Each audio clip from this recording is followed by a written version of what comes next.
नमस्कार back to our channel friends. मैं सबका अपने चैनल स्टॉक्स फॉर लाइफ पे बहुत स्वागत करता हूँ दोस्ती। फिल फैमिली डे फिल्म में बस वो पता है कि शाम को हमारी एक वीडियो आती है स्टॉक फटाफट या फिर न्यूज़ फटाफट, जहाँ पे वीडियो एक चर्चा ने कौन स्टॉक में क्या न्यूज़ आ रही है और क्या बेस्ट बाइंग लेवल इमर्ज हो रहा है। इतना मैं आप सबके लिए होमवर्क करके लाता हूँ। रिक्वेस्ट है वीडियो के एंड तक बने, क्योंकि आज के दिन बहुत बड़ी बड़ी अपडेट्स हैं। चैनल फर्स्ट टाइम होंगे सब्सक्राइब कर सकते हैं इस तरह की क्वालिटी कंटेंट को सबसे पहले एक्सेस करने के लिए। Now without delaying any for time, let's begin.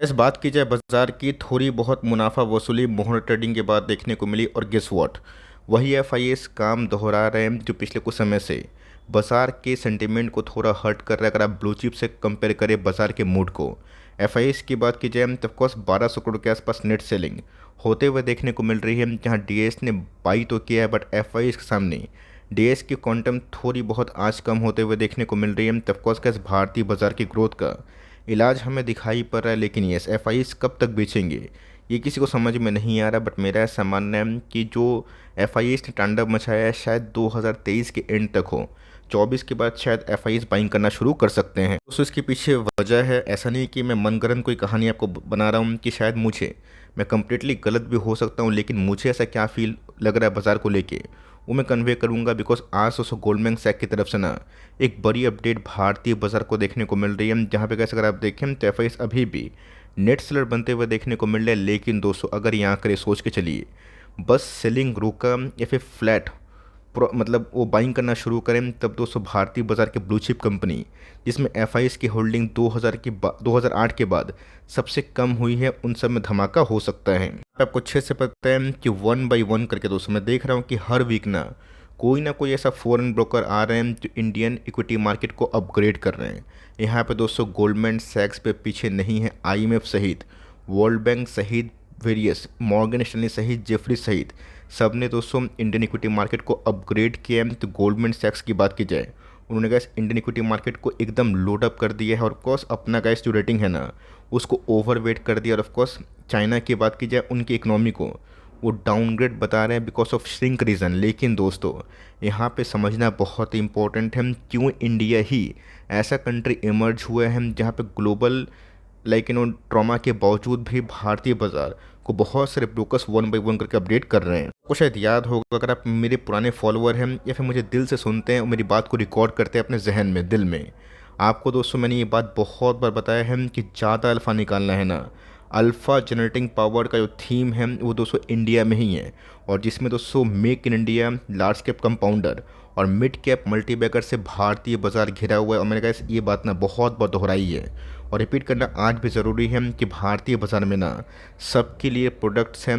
10 रुपये का सामान से लेके 1 लाख का सामान ये बिक जाएगा, बिकॉज भारतीय बाज़ार में परचेसिंग पावर ना हर एक लेवल पे है। यहाँ पे बहुत ज़्यादा अमीर लोग भी हैं, बहुत गरीब लोग भी हैं, और मिडिल क्लास भी है। अगर दोस्तों मिडिल क्लास का कैपिटा पर इनकम बढ़ता है, आने वाले कल में जीडीपी को फ़ायदा होगा।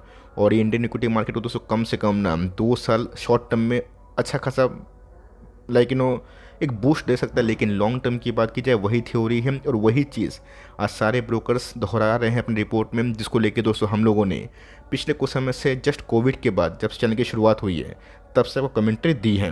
तो क्यों नहीं वो अपग्रेड करेंगे। आज दोस्तों इंडिया का सीपीआई डेटा आ चुका है, यस फोरकास्ट थे थोड़ा सा बढ़ता हुआ देखने को मिल रहा है, लेकिन दोस्तों ये स्टिल अभी अंडर कंट्रोल है। यस लास्ट टाइम से थोड़ा बहुत कम हुआ, फोरकास्ट से थोड़ा जंप हुआ है। फोरकास्ट की बात की जाए तो 4.80 था, लेकिन दोस्तों सीपीआई डेटा हमारे कंट्रोल में है, और जिस हिसाब से टैक्स कलेक्शन हो रहा है और जिस हिसाब से कैपेक्स हमें देखने को मिल रहा है, ये मेरे हिसाब से गैस काफ़ी अद्भुत है। दोस्तों मेरा ऐसा मानना है कि आने वाले कल में इलेक्शन में जल से नल जो योजना है ना, इसको थोड़ा फोकस करें। आपने देखा कि एक्सेप्ट पीपीएल बहुत सारे पाइप एंड पीवीसी के बिजनेस ने पैसे नहीं बनाए, और मेरा ऐसा मानना है ये गैस एक थीम वर्क करता है। जैसे गैस सीडीएसएल बीएससी एक थीम था जो क्लिक कब किया जब बाजार में स्ट्रॉन्ग मिड कैप और स्मॉल कैप में बुल रैली आई। बस 1-200 की ट्रिगर पॉइंट अवे है, बिकॉज इनके नंबर्स तो मुझे काफ़ी इन लाइन लगे।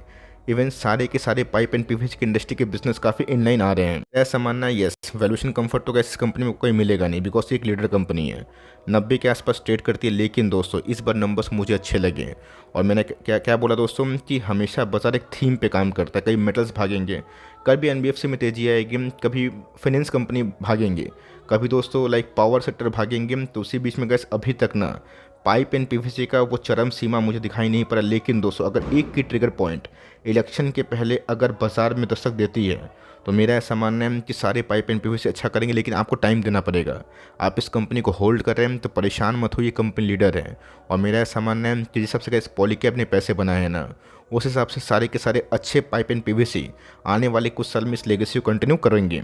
सेल की बात की जाए, बहुत ही स्ट्रॉन्ग नंबर्स के बावजूद भी स्टॉक गिर रहा है, कोई टेंशन वाली बात नहीं है। हमने कैसे घटनाक्रम अपने लाइफ में बहुत बार देखा है कि स्ट्रॉन्ग अर्निंग्स के बाद कंपनी गिरती है और अचानक से जब लोग भूल जाते हैं ना, नेक्स्ट क्वार्टर के शुरुआत के आवर्स में ही कंपनी भागने लगती है। ऐसा मानना है कि स्मॉल कैप कैटेगरी से अगर आपको इस कंपनी में इंटरेस्ट है तो अभी बाइंग किया जा सकता है। आप सोच रहे हैं कि 200 के लेवल पे आएगा, तो मेरा ऐसा मानना है कि स्ट्रॉन्ग नंबर्स के बाद वो पॉसिबल नहीं है। यस, बाजार गिरेगा तो कुछ भी इम्पॉसिबल नहीं है, बट मेरा ऐसा मानना है कि बॉटम फिशिंग ना करके थोड़ी बहुत शुरुआत आप कर सकते हैं। कंपनी अच्छी है, आपके पास ये कंपनी है, पेशेंस रखिए। पेशेंस का कोई दूसरा विकल्प नहीं होता है, मैं 12 बता चुका हूँ। नंबर्स इन लाइन है, जस्टिफाई करते हैं तो भाई क्या दिक्कत है, टाइम दीजिए। मेरा ऐसा मानना है कि जस्ट एक आध क्वार्टर के बाद, मैक्स टू मैक्स 2 क्वार्टर के बाद केमिकल्स की अच्छी कंपनी में ना धीरे धीरे रिवॉल्यूशन हमें दिखाई दे सकता है। L1 की बात की जाए, धैर्य का दूसरा नाम पैसा होता है दोस्तों। 1000 के लेवल पे लोग बाई नहीं कर रहे थे और 3000 के लेवल में मुझे पता है कि बहुत लोग पूछेंगे सर कि नेक्स्ट बाइंग लेवल क्या है। यस, कंपनी यहाँ से भी और भाग सकती अगर 200 कंपनी 3000 के ऊपर सस्टेन करती है ना और 3200 के आसपास जाने की कोशिश करती है तो 4000 दोस्तों ना बहुत ही क्विक फ्लैश में आ सकते हैं। बस ये सब दोस्तों टेक्निकल इंडिकेटर, अगर आप इसको फॉलो करते हैं आपको समझ में आएगा कि रैली कौन कौन से वे में सस्टेन करती है। अब बहुत लोग एलियट वेव या फिर बहुत सारे वेव को फॉलो करते हैं, तो ऑफकोर्स गैस मेरा जो टेक्निकल सेटअप है एकदम क्लियर है, जिसमें दोस्तों मैकडी है, RSI है, बोलिंजर बैंड है, फिबोनाची पैटर्न है। मैं 10 टेक्निकल इंडिकेटर पे भरोसा इसलिए नहीं करता बिकॉज मैं खुद कंफ्यूज हो जाऊंगा। लेकिन यस, जो लोग इस टेक्निकल एक्सपर्ट हैं वो कमेंट बॉक्स में आए और एलिट वेव में या फिर दूसरे वेव में क्या थ्योरी बताया जा रहा है कमेंट बॉक्स में बता सकते हैं। लेकिन यस, मेरा ऐसा मानना है कि कंपनी टेक्निकली अभी भी स्ट्रांग है और ऑफकोर्स इनके नंबर्स के बाद दोस्तों कंपनी अभी भी वैल्यूएशन कंफर्ट दे रही है, जो मेरा ऐसा मानना है कि आने वाले कुछ दिनों में ना कंपनी यहाँ से और भी अच्छा कर सकती है। SIP कंटिन्यू है तो रोकिए मत, लेकिन फ्रेश एंट्री बल्क क्वांटिटीज में इसको अवॉइड करें और पुरानी होल्डिंग जितनी भी है ना, मैं इसको स्ट्रांगली होल्ड करने की सलाह दूंगा बिकॉज मुझे पता है कि बहुत लोगों ने पैसे बनाए हैं। तो प्लीज़ थम्स अप करके लाइक करके वीडियो को इनकरेज भी किया जाए। इंडस्ट्रीज की बात की जाए, मेरा ऐसा मानना है कि इस क्वार्टर के नंबर्स मुझे बहुत ही कंफर्ट दिए हैं, इसीलिए इस नंबर्स के बाद अचानक से आरती इंडस्ट्रीज नेक्स्ट डे ही 10% चढ़ी थी। तो दोस्तों केमिकल्स में हिम्मत हार गया ना, उनके पैसे नहीं बनेंगे, मैं आपको साफ साफ बता रहा हूँ। केमिकल्स में एकदम बॉटम कहाँ पे इवॉल्व होगा, सेंटिमेंट कहाँ से रिवर्स होगा, टाइम क्या, एग्जैक्ट टाइम फ्रेम ये किसी को पता नहीं। लेकिन दोस्तों मेरे ऐसा मानना है कि केमिकल्स में धीरे धीरे वो तेज़ी हमें दिखाई दे सकती है अगर एक बार इनके टॉप लाइन सेल्स एक्सपोर्ट के मामले में अच्छे हुए और मार्जिन्स में गैस रिस्टोरेशन जो एक बहुत ही अच्छा बॉटम बनने का संकेत है। बॉटम एग्जैक्ट बनाए कि नहीं बताया ये किसी को नहीं पता, even Warren Buffett doesn't know. लेकिन दोस्तों इन सब कंपनी को इन सब लेवल में बेचिएगा तो आने वाले 2-3 साल के बाद ना वही रिपीट होगा जो आपने बहुत सारे स्टॉक्स को इनिशियल लेवल में बेचा और उसका भाव क्या है आपको अच्छे से पता है। फिर अपोलो ट्यूब्स की बात की जाए, ना गिर रहा है ना भाग रहा है, लेकिन इस नंबर्स के बाद अच्छे नंबर्स के बाद कंसोलेशन होना एक बहुत ही अच्छा जो मैं बोलूँगा कि इनिशियल संकेत होता है स्टेबिलिटी का, वो बतला रहा है। आप इसमें आराम से अभी भी SIP कर सकते हैं। तो याद होगा मैंने EPL अपोलो को लेके बहुत बार वीडियोस बनाए, तो बहुत लोग रिक्वेस्ट भी कर रहे थे कि सर इसके ऊपर एक डिटेल वीडियो फिर से बनाया जाए। बहुत ऐसे पॉइंट्स हैं जो मैं भूल चुका हूँ, अगर आपको इसके ऊपर वीडियो चाहिए होगा ना बताइएगा, बिकॉज ये मुझे कैसे एक एपिक केस दिखाई पड़ता है जिस हिसाब से कंपनी ग्रोथ कर रही है। इंडिया के स्टेडियम्स की बात की जाए, रेलवे स्टेशन की बात की जाए, स्टेशंस की बात की जाए, एयरपोर्ट की बात की जाए, उसमें दोस्तों जो मेटलिक ट्यूब यूज़ हो रहे हैं वो गैस बहुत ही आधुनिक है और उसमें EPL अपोलो ना एक मेगा बेनिफिशियरी पा सकता है। आपको याद होगा जब गैस हमने इसको कवर किया था उस समय कंपनी इसी भाव के लगभग चल रही थी, उसके बोनस भी मिला, आम के आम गुठलियों के दाम मिले। कंपनी अच्छी SIP कंटिन्यू करें, आपके पास ये कंपनी है तो होल्ड करने में गैस मेरे हिसाब से नंबर्स के बाद ना कोई शंका नहीं होनी चाहिए। इसकी बात की जाए वही दोस्तों एक ही मैं घिसा पिटा कमेंट्री दूंगा, होल्ड करें। और वही मैं बोलूँगा कि जब तक लार्ज कैप में गैस पैसे नहीं आते, FIAs नहीं बाइंग करते हैं, तब तक थोड़ा सा बाजार अंडर परफॉर्म कर सकता है। गैस खुद से पूछ के देखिए ना कि लास्ट 6 महीना में निफ्टी और सेंसेक्स कितना भागा है और लास्ट 6 महीना में आपका पोर्टफोलियो कैसा भागा है। आपको समझ में आ जाएगा कि आपका पोर्टफोलियो में अगर मिड कैप स्मॉल कैप का संख्या ज़्यादा होगा, आपका पोर्टफोलियो निफ्टी को ना मिलो दूर आउट परफॉर्म किया, क्या लाइफ टाइम पॉसिबल है? बिल्कुल नहीं। इंडेक्स मैनेजमेंट होता है और ये मैं बात दोस्तों एकदम ऊंची आवाज़ में बोलता हूँ, जो कि मैंने 2021 में बैंक निफ्टी को लेके बोला था और निफ्टी आईटी को लेके बोला था, उसमें गैस निफ्टी आईटी को लोग बेचना ही नहीं चाह रहे थे और एकदम खरीदना चाह रहे थे। आज निफ्टी आईटी को बेचना ही चाह रहे हैं हर एक लेवल पे। ये सब गलती ना करें, मिड कैप स्मॉल कैप से पैसे कभी ना कभी तो निकलेंगे और वो लार्ज कैप में आएंगे, लेकिन ये बाइंग तभी होगी जब इंडेक्स में FIS का इन्फ्लोस आएगा, जो गैस अभी डल अवस्था में। लेकिन यस, वक्त का पहिया घूमेगा ज़रूर। जहाँ पे gas foreign brokers Indian equity market को ओवरवेट कर रहे हैं ना, एक बार गैस रेट कट होने दीजिए। मेरा ऐसा मानना है कि धीरे धीरे जो रैली है इन सब में भी बनेगी। ऑल इंडिया की बात की जाए, बहुत लोग कमेंट बॉक्स में बोले कि सर मैं इसको बेच देना चाहता हूँ। आपकी मर्जी है, मैं कुछ नहीं कर सकता। अगर आपके पास होल्डिंग पावर पेशेंस खत्म हो गया है तो ठीक है। मैं अपनी बात करूँ तो मैं तो कैसे स्ट्रांगली इसको होल्ड कर रहा हूँ। एक्शन वही है जो 2020, 21 और 22 में था कि इसको होल्ड करना है। अगर आप एडटेक बिजनेस को जानते हैं, समझते हैं, उसकी पावर को जानते हैं ना, आपको समझ में आ जाएगा कि पूरा का पूरा दोस्तों जो रिवोल्यूशन है ना, वो न्यूज़पेपर पैम्पलेट से हट के ना डिजिटल ऐड में जाता हुआ देखने को मिल रहा है, जो इस इंडस्ट्री को बहुत ही अट्रैक्टिव और बहुत ही स्ट्रॉन्ग बनाती है। ऑल दो प्राइवेसी का एक बहुत बड़ा इशू है, मैं बहुत बार इसको डिस्क्लोज कर चुका हूँ, उसके बाद ही आप कॉल लीजिएगा। लेकिन यस, कंपनी जिस रफ्तार से गैस भाग रही है टॉप लाइन, वो तो गैस मुझे बहुत ही अच्छा खासा फील करवा रहा है। बट बॉटम लाइन मार्जिन्स के कमी से थोड़ी बहुत लैग हो रही है। अगर दोस्तों 20% के आसपास से बॉटम लाइन बढ़ता है ना, अगर मार्जिन दोस्तों 19 से अगर 21, 22, 23 के आसपास कभी ना कभी अगर होता है बिकॉज ऑफ एड स्पेंडिंग, तो मेरा ऐसा मानना है कि उस दौरान ये सब कंपनी अच्छा कर सकती है। कंपनी फंडामेंटली अच्छी है, टेक्निकली वीकनेस हमें देखने को मिल रही है। तो आने वाले का इस नेक्स्ट दिवाली तक मैं इस काउंटर को लेकर थोड़ा सा मुझे लगता है कि मार्जिन ऑफ सेफ्टी पे मिल रहा है। मोटर्स की बात की जाए, वही कमेंट्री है जो मैंने कहा टाटा पावर और टाटा मोटर्स को आज से 2 साल पहले देना शुरू की थी। 12 से 18 महीना कभी भी आपको निवेश करने का मन करें तो स्टैगर्ड वे में 12 to 18 मंथ वीकली या फिर मंथली SIP करें, जो बहुत ही अच्छा एक फैक्टर है। बिकॉज टाटा मोटर्स के गाइस अर्निंग्स ना जो पहले बहुत ही अनस्टेबल थे, अब ना बहुत ही स्टेबल हो चुके हैं। जो गाइस कमेंट्री बहुत ही बुलिश आती थी और परफॉर्मेंस बहुत ही डल होता था। कंपनी के अर्निंग्स आते ही नहीं थे, नेगेटिव में थे। लेकिन दोस्तों पिछले कुछ समय से अर्निंग्स की वजह से नई कंपनी बहुत ही अच्छा काम कर रही है। मेरा ऐसा मानना है कि अगर दोस्तों अब ना टेक्निकल ब्रेकआउट अगर होता है, कंपनी 700 के ऊपर निकलती है, तब कोर्स गाइस कंपनी आने वाले 3 सालों में वंडर्स कर सकती है। 1000 तो कैसे एक शॉर्ट टर्म टारगेट होगा, लेकिन लॉन्ग टर्म टारगेट्स की बात की जाए बहुत ही अच्छा हो सकता है। आपके पास एक कंपनी है, ज़रूर होल्ड करें, और ख़रीदना चाहते हैं तो धीरे धीरे आप इसको SIP करें। जो कैसे एक लार्ज कैप कंपनी है, ब्लू चिप कंपनी, अगर आप मार्केट कैप देखें 2.5 लाख करोड़। लेकिन दोस्तों कंपनी पिछले कुछ समय से बहुत गिरने के बाद, स्ट्रॉन्ग नंबर्स के बाद और स्ट्रॉन्ग EV डिमांड्स के बाद ना बहुत ही अच्छी खड़ी हो चुकी है। एक दिन की बात की जाए, देखते ही देखते कैसे कंपनी कहाँ से कहाँ चली गई। लेकिन ये कंपनी तो कैसे पिछले कुछ समय से बहुत सारे ऑर्डर्स को ग्रैब कर रही है, जो बहुत ही अच्छा और बहुत ही मजबूत संकेत है। ऑल दो 2-3 दिन से गैस कंपनी अपर सर्किट में फ्रीज हो रही थी, आज हमें थोड़ी बहुत मुनाफा वसूली देखने को मिली है। इससे गैस आपको 980 के आसपास खरीदने का मौका मिलता है, तो थोड़ा थोड़ा आप बाइंग कर सकते हैं। यस, बहुत बड़ी गिरावट की गैस मैं इसलिए उम्मीद नहीं कर रहा हूँ बिकॉज नंबर्स बहुत ही इनलाइन थे, मजबूत थे।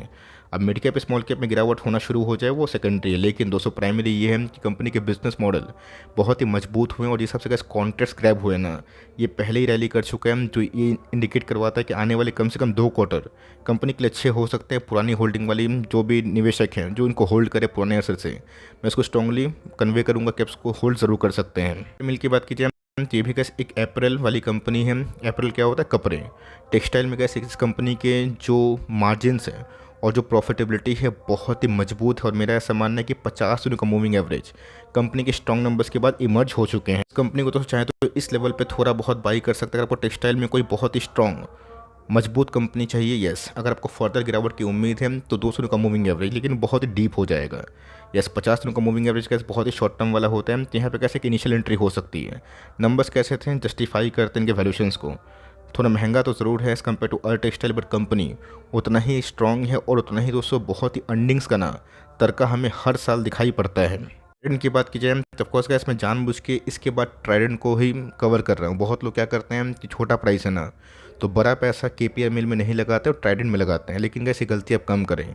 प्राइस बड़ा छोटा सा मैटर नहीं होता है, मैटर होता है कि इनकी क्वालिटी से। ट्राइडेंट में दोस्तों एक बहुत ही अच्छी कंपनी है, बट बीच में जो मार्जिन्स का इशू हुआ था ना, उसकी वजह से ये स्टॉक 70 से गिर के 36 के आसपास है। कंपनी को अगर आप होल्ड करते हैं तो ऑफकोर्स का कम से कम 5 साल का हॉरिजन रखिएगा। और चाइनीज़ बैम्बू जो ट्री है उसका हमेशा याद रखिएगा, टाटा एलेक्सा दोस्तों एक समय ना 5-6 साल चली ही नहीं, और उसके बाद उसे एक चाइनीज़ बैम्बू का तरह हुआ। सेम यही कहानी, चली ही नहीं चाइनीज़ बैम्बू, अभी गिर रही चली गई नहीं, फिर चाइनीज़ बैम्बू। तो ये सब कैसे होता रहता है। तो कंपनी में अगर आपको इंटरेस्ट है, थोड़ा थोड़ा क्वान्टिटीज उठाइएगा, लेकिन सिर्फ प्राइस छोटा है तो मैं क्वान्टिटीज भर लूँ, वो चीज़ सही है नहीं है। कम से कम 3-4% के ऊपर होल्डिंग ना करे और लिए हैं तो कंपनी के नंबर्स थोड़े सुधार हुए हैं, लेकिन यस उतने गैस अप टू द मार्क नहीं थे। की बात की जाए, ये भी गैस अभी के टाइम आतंक मचा रहा है, और आतंक क्यों नहीं मचाएगा। कंपनी के नंबर्स ना कुछ कहलाते हैं। 700 का स्टॉक 200 कवर करने के बाद 2500 हो जाएगा। ये मेरे लिए गैस बहुत ही सरप्राइजिंग रहा, और इस वैल्यूएशन पे गैस 4 गुना होगा। ये तो गैस मैंने कभी इमेजिन भी नहीं किया था। गैस जूडियो की बात की जाए, वेबसाइट की बात की जाए, इनके लिए बहुत ही की ट्रिगर पॉइंट ही इंडिकेट करवा रहे हैं। आपको मैंने क्या बताया कि इंडिया में ना सब तबके के लोग मिलते हैं, बहुत ही हायर क्लास, मिडिल क्लास और लोअर क्लास। ये गैस एक ऐसा प्रोडक्ट बना रहे हैं जो सबके लिए अवेलेबल। टाइटन दोस्तों इतना बड़ा लेगेसी क्यों बना, इतना वेल्थ क्यों बना है? बिकॉज टाइटन के शोरूम में आप जाएंगे ना, आपको वेरियस प्राइस रेंज में बहुत सारी चीज़ मिलेंगे। लाख का भी सामान है, 1000 का भी सामान है। तो यही दोस्तों ट्रेंड में हुआ, और इसलिए गैस 150 के पी पे भी कंपनी अभी भी पोटेंशियल लगती है। तो फ्रेश एंट्री गैस मैं अवॉइड करने की सलाह दूंगा, लेकिन पुरानी होल्डिंग को ना, जैसे कि हम लोग इसको होल्ड करते हैं तो हम लोग होल्ड करना ही पसंद करेंगे। आपका क्या व्यू है कमेंट बॉक्स में ज़रूर बताइएगा। वीडियो अच्छी लगी तो प्लीज़ लाइक करिएगा, चैनल फर्स्ट टाइम होंगे सब्सक्राइब करके बेल आइकन को प्रेस करना भी ना भूलिएगा। तो गैस मिलते हैं जल्दी ही, तब तक के लिए bye. Thanks for listening friends, God bless you all.